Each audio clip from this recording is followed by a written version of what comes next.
ആദിത്യൻ ജയനെ കണ്ട് അമ്പരന്ന ആരാധകർ. മിനി സ്ക്രീനിൽ ആരാധകർക്ക് ഏറെ സുപരിചിതനാണ് ആദിത്യൻ ജയൻ. നടി അമ്പിളി ദേവിയുമായുള്ള വിവാഹവും തുടർന്നുള്ള വിശേഷങ്ങളുമെല്ലാം ആകാംക്ഷയോടാണ് ആരാധകർ ഏറ്റെടുത്തിരുന്നത്. 2005 മുതൽ മിനി സ്ക്രീനിന്റെ ഭാഗമാണ് നടൻ. നിരവധി സീരിയലുകളിൽ താരം ഒട്ടേറെ വേഷങ്ങൾ ചെയ്തിട്ടുണ്ട്. കുടുംബ പ്രേക്ഷകരുടെ ഇഷ്ട നടനാണ്. സീരിയലുകളിൽ മാത്രമല്ല സിനിമകളിലും ആദിത്യൻ അഭിനയിച്ചിട്ടുണ്ട്. മണിയറക്കള്ളനാണ് ആദ്യ സിനിമ. രാജൻ ബി ദേവ് സംവിധാനം ചെയ്ത സിനിമയായിരുന്നു അത്. സിനിമകളിൽ സഹനടൻ റോളുകളിലാണ് തിളങ്ങിയതെങ്കിൽ സീരിയലിൽ സജീവമായപ്പോൾ ആദിത്യൻ ശ്രദ്ധ നേടിയത് നെഗറ്റീവ് റോളുകളിലൂടെയാണ്. ആകാശദൂത്, മറ്റൊരുവൾ തുടങ്ങി നിരവധി സീരിയലുകളിൽ താരം അഭിനയിച്ചിട്ടുണ്ട്. വിവാദങ്ങളാൽ നിറഞ്ഞ കരിയറാണ് നടന്റേത്. നടി അമ്പിളി ദേവിയുമായും നടന്ന വിവാഹമോചനമാണ് അതിലൊന്ന്. ഗാർഹിക പീഡനത്തിന് ആദിത്യന്റെ പേരിൽ അമ്പിളി പരാതി നൽകിയിരുന്നു. കഴിഞ്ഞ കുറച്ചു കാലങ്ങളായി വിവാദങ്ങളിൽ നിന്നെല്ലാം വിട്ടുനിൽക്കുകയാണ് താരം. ഇപ്പോഴിതാ പുതിയൊരു റോളിൽ പ്രത്യക്ഷപ്പെട്ടിരിക്കുകയാണ് നടൻ.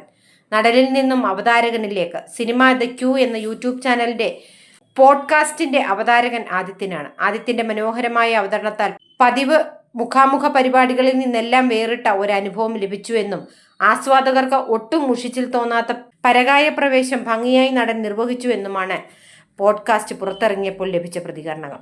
സീരിയൽ താരം സ്നേഹ സുരേന്ദ്രനായിരുന്നു ആദിത്യന്റെ പോഡ്കാസ്റ്റിലെ ആദ്യ അതിഥി. ഇവരുടെ സംഭാഷണത്തിന്റെ വീഡിയോകൾ ചെറിയ ഭാഗങ്ങളായി സോഷ്യൽ മീഡിയയിൽ വൈറലായി. അതിൽ ഒരു ഭാഗമാണ് ചർച്ചയാകുന്നത്. സ്നേഹ സുരേന്ദ്രനുമായി സബ്സ്ക്രിപ്ഷൻ ആരംഭിക്കുന്നതിനെക്കുറിച്ച് ആദിത്യൻ സംസാരിച്ച ഭാഗമാണ് വൈറലായതും ചർച്ചയായതും. കൊളാബ് ചെയ്യുന്നുണ്ടല്ലേ, അതിൽ നിന്നും സാമ്പത്തിക ഗുണങ്ങൾ ലഭിക്കുന്നുണ്ടോ എന്നാണ് സ്നേഹയോട് നടൻ ചോദിച്ചത്. കൊളാബ് ചെയ്യുന്നുണ്ടെന്നും അതിൽ നിന്ന് ചെറിയ രീതിയിൽ വരുമാനം വരുന്നുണ്ടെന്നും കൂടുതൽ പണം ലഭിക്കണമെങ്കിൽ സബ്സ്ക്രിപ്ഷൻ തുടങ്ങേണ്ടി വരുമെന്നുമാണ് സ്നേഹ പറഞ്ഞത്.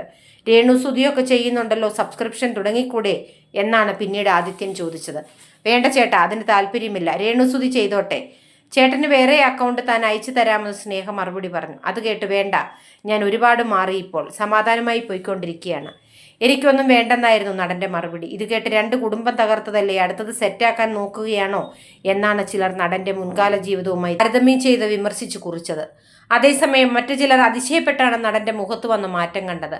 മുഖം കരുവാളിച്ചിരുന്നു. ഇരുനിറമാണ് ആദിത്യന്. അങ്ങനെ ഒരാൾ പെട്ടെന്ന് എന്ത് സംഭവിച്ചു എന്നായിരുന്നു ചിലരുടെ സംശയം. കരൾ രോഗം ബാധിച്ചവരുടെ മുഖം ഇത്തരത്തിൽ കരുവാളിക്കാറുണ്ടെന്നാണ് കമന്റ് ബോക്സിൽ ചിലർ കുറിച്ചത്. ദൈവം നല്ല എന്തോ പണി കൊടുത്തിട്ടുണ്ട്, ഇയാളുടെ മുഖമൊക്കെ മാറിപ്പോയല്ലോ, ആദിത്യന് എങ്ങനെയാണ് കറുത്തത്, മുഖം എന്തുപറ്റി, ലിവർ പോയി എന്ന് തോന്നുന്നു എന്നിങ്ങനെ നീളുന്നു കമന്റുകൾ. നടൻ ഒന്നിനോടും പ്രതികരിച്ചിട്ടില്ല. അമ്പിളി ദേവിയുമായുള്ള വിവാഹമോചന കേസ് നടക്കുന്ന സമയത്ത് ആദിത്യൻ കൈഞ്ഞരമ്പ് മുറിച്ച് ആത്മഹത്യയ്ക്ക് ശ്രമിച്ചിരുന്നു. സ്വരാജ് റൗണ്ട് നടുവിലായാൽ പരിസരത്ത് കാറിൽ ഞരമ്പ് മുറിച്ച നിലയിൽ അവശനായി കിടക്കുകയായിരുന്ന ആദിത്യനെ നാട്ടുകാരാണ് അന്ന് ആശുപത്രിയിൽ എത്തിച്ച് ജീവൻ രക്ഷിച്ചത്.